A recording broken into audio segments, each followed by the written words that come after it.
novità importantissima, nel senso l'avevamo detto, avevamo sempre ritenuto che il riconoscimento UNESCO non avrebbe dovuto costituire il punto di arrivo, ma il punto di partenza, quindi un nuovo inizio di una nuova e inedita progettualità. Sin dal 2014 il ministro Franceschini ha creato in Italia la capitale italiana della cultura. Ecco, abbiamo deciso che, tenuto conto dell'insieme di cantieri, dell'insieme di progettualità, della grande partecipazione collettiva e di base, della vera e propria innovazione culturale che in questi ultimi 2 o 3 anni ha visto Padova al centro di tutta una serie di innovazioni, di sperimentazioni, penso alla città delle idee, spazi aperti, la reinvenzione della città. Siamo di fronte ad una vera e propria reinvenzione della città. Ho calcolato che abbiamo una trentina di cantieri tra centro e periferia che hanno al centro l'innovazione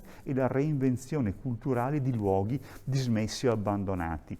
L'ex CONI, il castello che stiamo portando a termine, la torre degli anziani, l'ex macello, come dire, è un pullulare di eventi e per questo con il sindaco Giordani abbiamo preso una decisione importante: candideremo Padova a capitale italiana della cultura. Penso che la città se lo meriti, abbia i fondamentali a posto, c'è una partecipazione di base importante, naturalmente questa è una prima tappa, è una volontà politico-istituzionale, ma riteniamo che il prossimo passo sarà quello di aprire un grande cantiere, che chiameremo Padova Cantiere della Cultura, e al tempo stesso faremo tutta una serie di tavoli tecnici operativi per dare voce alla progettualità delle tantissime associazioni che oggi stanno in modo spesso volontario e informale progettando, sperimentando, innovando. Una delle caratteristiche dei requisiti per la partecipazione, le linee guida, è